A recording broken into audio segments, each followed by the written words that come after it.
Greg Abbott, governor of Texas, in jest, threatens 100% tariffs on New Yorkers moving to Texas to escape Mamdani. Oh, it's great. And there's so many news outlets who are like, well, that's an illegal move. I don't think it will be approved in the courts. Yeah, but it's funny. And you know what? I wish it would happen. Yeah, you guys can move down here. We're going to tariff the F out of you. Let's get into it. Here we go. Here's that tweet. After the polls close tomorrow night, I will impose a 100% tariff on anyone moving to Texas from New York City. Because you know that's going to happen. You know that's going to happen. So first we'll read this story, and then we'll take a look at Wall Street head south. Major banks double down on Texas as New York's future wavers.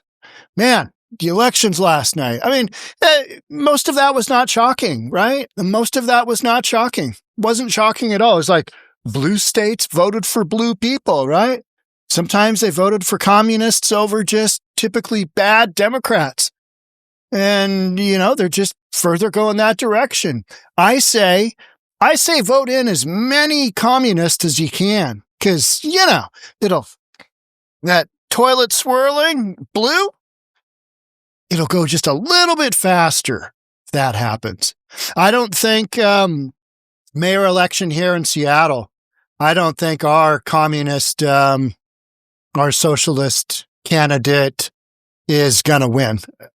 Katie Wilson will not win. I think Seattle had a moment of clarity. What do they call that in the 12-step program, whatever that is? A moment of lucidity, something like that. I can't remember. I think it has to do with lucidity. It means you're just in this stupor, this haze, and you're like, yeah, you know what? Maybe electing a full-on commie isn't the greatest idea of all.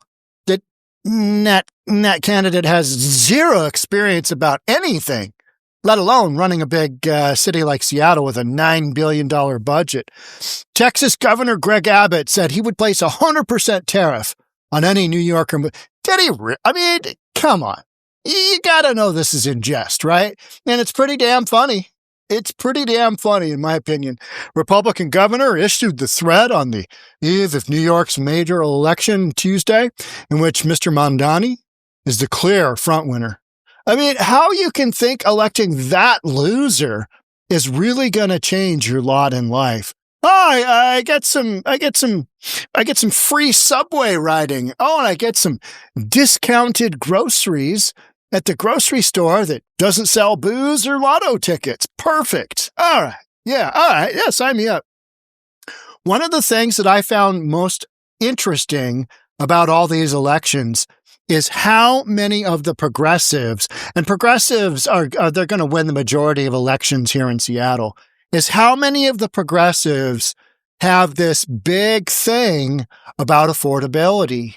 And yet it is literally progressive policy that has driven up the costs on so many levels. Gasoline, right? California's gasoline problem, Washington State's gasoline problem, construction, land acquisition to build affordable housing. You've got so many layers of just absolute nonsense in there. There's no way we can ever build affordable housing. You just can't do it. You hear people talking about, well, we're going to cut out some red tape bureaucracy and get more homes. It's not going to make them any cheaper. You might build them a little bit faster, but it's not going to make them any cheaper. You've already given that up decades and decades ago. So now you got to deal with the numbers as they are now today, because there's no way in hell any progressive is actually going to have any ability to reduce costs. It's inherently in opposition to progressive policy to bring costs down. They layer on more just nonsense that you can't ever imagine, just shenanigan after shenanigan after shenanigan of ridiculous policy that nobody needs, but, somebody just smoked a doobie and got around their progressive friends and decided, it'll be really good for the constituents. And they come up with just some harebrained policy. It's the greatest thing ever. right? And then it gets enacted into law, and you have enough of those, and you finally get to a point where you're like, good Lord, it's going to cost us $1 million to build one unit of housing, like in San Francisco. $1 million, something like that, right? Something like that. I mean, it's mind blowing. It's absolutely mind blowing. And yet, if you've looked at what's happened over time with housing, completely in line. But all these progressives say, and they're getting elected on this idea that they're going to actually be able to bring costs down, when in fact, like Washington State, I'll give you that example. Rent control. And now I'm hearing of landlords saying, hey, if we have a big operational cost, like a big repair or something, we're going to have to go with the maximum written into every lease of rent increase, because if we can't control the ability to rent out our real estate for what we need to, because we're not raising rents just because, we're raising rents because everything else has gotten more expensive as well. And then progressives say, yeah, but you're making so much profit. And it's like, well, that's because this is capitalism and not Commeyville. But then, you got New York City. So the tariff threat, seemingly a nod to President Trump's aggressive tariff policies, was Mr. Abbott's response to an expected exodus of people from New York should Mamdani win. Mr. Mamdani's campaign promises, including raising taxes on the wealthiest New Yorkers, a rent freeze, city-run grocery stores, free buses, free childcare, and an effing partridge in a pear tree for free. It's going to be great. It's going to be great to watch. Free childcare. That's expensive. Free city buses. Yeah, that's expensive. So who's going to pay for all? Never mind. City-run grocery stores. That should work out great, because that's always worked well. Maybe you should check out the grocery stores in, I don't know, say Cuba. See how that system operates? Not well. A rent freeze? All right. Okay. Yeah. So, you got a rent freeze? Nobody's going to be. You're just constriction of housing, right? And then you got a situation where, housing we do have through the roof. Through the roof. That's what's happening in Washington State. So Mr. Mamdani's triumph over former New York Governor Andrew Cuomo, Democratic primary. How is it that Cuomo was the best choice for Democrats other than a commie? How did we get there? How did that happen? Cuomo stepped down after like 21 women said, he did something to me. Yeah, he's probably just super handsy, right? He's a politician, older guy. He's like my age. And, back in the day, you could get away with that. I'd grab somebody's ass. Not a big deal. Now you do that. And, and yet you do that 20 years back. What could go wrong at the Christmas party? Now you literally have everybody jumping up on Twitter. Oh, he assaulted me too. And you get run out like Cuomo did. And that's what happened. You literally had a whole bunch of women come out and say, hey, that guy assaulted me. And he had to step down. That's the best candidate you've got? A guy that just basically couldn't keep his hands to himself? Or there were enough allegations, there were enough women who didn't like him, that's what they came up with? That's the best you can do against a commie candidate? He faces Mr. Cuomo, who's running as an independent because that's the whole thing. And Republican candidate Curtis Sliwa. I mean, why that guy didn't drop out, I don't know. It would have been a little bit closer. Yeah, it still wouldn't have been that close, I don't think. But Curtis is just like, I'll be damned if I'm dropping out. Me and my red beret, we're not dropping out. We're going full tilt, even though we're going to get about 7% of the total vote. Mr. Trump called Mr. Mamdani a communist and predicted he would be the worst mayor in history. Okay, who would be worse? Who would be worse? Karen Bass, pretty bad, pretty terrible. Sheng Tao of Oakland, horrible, horrific. But you know what? Mamdani, he might be worse. He could be worse. because he's full-on socialist, right? On the eve of the election, Mr. Trump endorsed Mr. Cuomo. If elected, Mr. Mamdani would be the city's first Muslim mayor and one of its youngest in generations at 34 years old. Yeah, 34-year-old with zero experience. He's a Muslim and he's a socialist and he's just campaigning on a bunch of freebies. It should work out fine. It should be good. He would also be the first Indian-American mayor. His parents are Indian. He was born in Uganda. Oh, let's make him mayor. What could go wrong? Well, this is how Wall Street's going to look at it. And you've been hearing talks about, who was it? I think it was Barstool Sports. The owner and founder of Barstool Sports said he would basically move out of New York City if Dave Portnoy, if Mamdani won. Now, a lot of this is kind of like all those libtards who said that they're going to move to Canada if Trump won second time or Trump won the first time. I'm moving. You got a bunch of threats. But here the real threat is, if you're wealthy, he's going to tag you with some taxation. Things are not going to go well in New York City. If you've got big money, if you got a big company, maybe you do go to Florida. You just dip out and go south. Go south, young man, go south. Wall Street heads south. Major banks double down on Texas as New York's future wavers, according to Fox Business.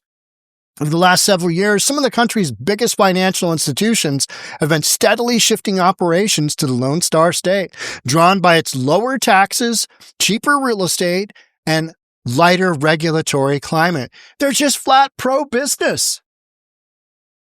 Always have been.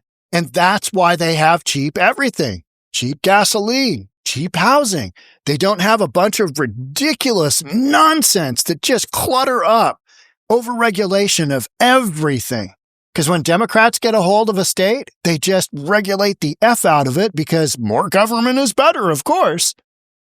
No, it's not the case. And you are seeing in real time the movement of population from states like California to Texas, to Florida, to the Carolinas, to Arizona, because that's where they're going, right? That's where the major population shifts have happened.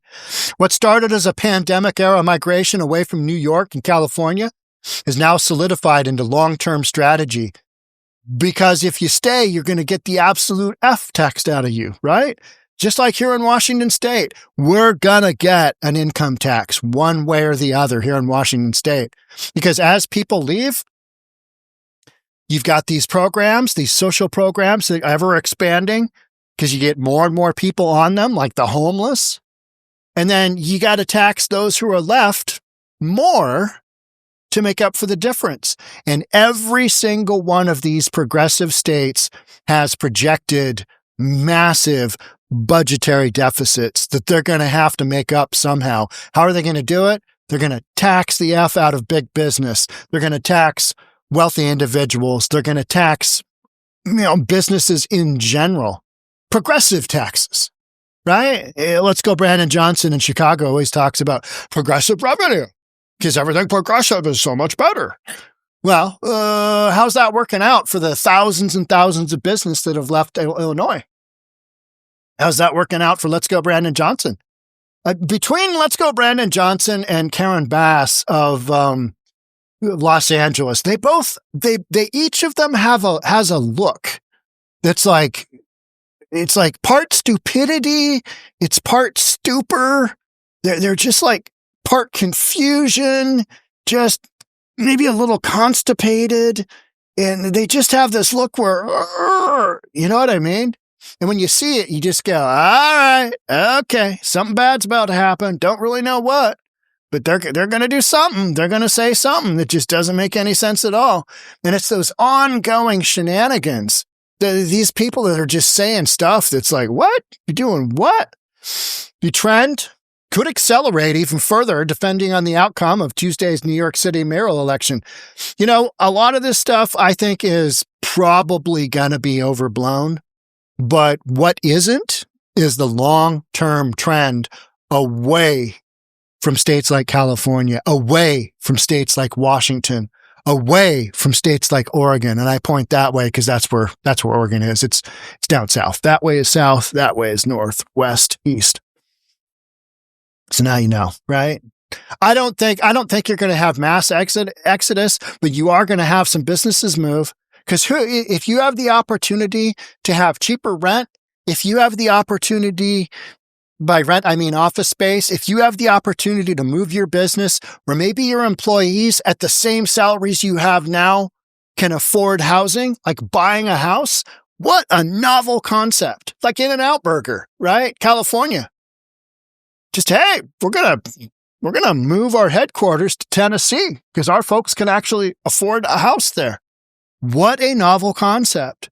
I think you're going to see more and more and more of that. And it's the ongoing migration that's been happening, right? So a Democratic Socialist candidate, 𝗪𝗓𝗏 Mamdani, has proposed aggressive tax hikes on corporations and high earners. Critics warn such policies could send even more businesses and their employees packing. Because who's going to stand there and just take it? You can only take it for so long. And then you have to recognize this is impacting the bottom line. We can no longer make this work long term in this regulatory environment. And we hear that all the time.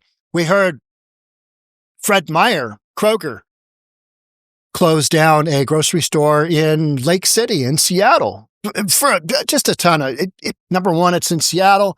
Number two, it's rampant crime. Number three, it's just shoplifting off the hook. It's a terrible area of Seattle. And one of their things was, with the regulatory environment, meaning Washington State in general, running a business in general, is cost prohibitive.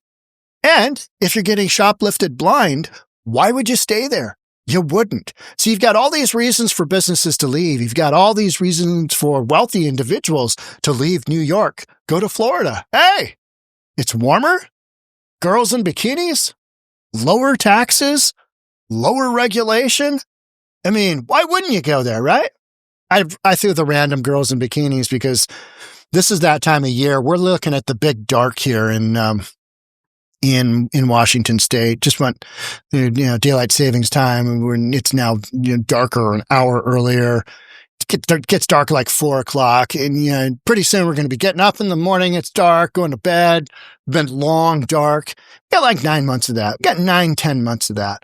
So every now and then you got to throw out hope that, hey, there's something good going on in Florida. Article goes on to say Goldman Sachs already has 4,500 workers in DFW metro area, making it the firm's second largest U.S. office behind New York. And there's already so many headquarters in Texas, right?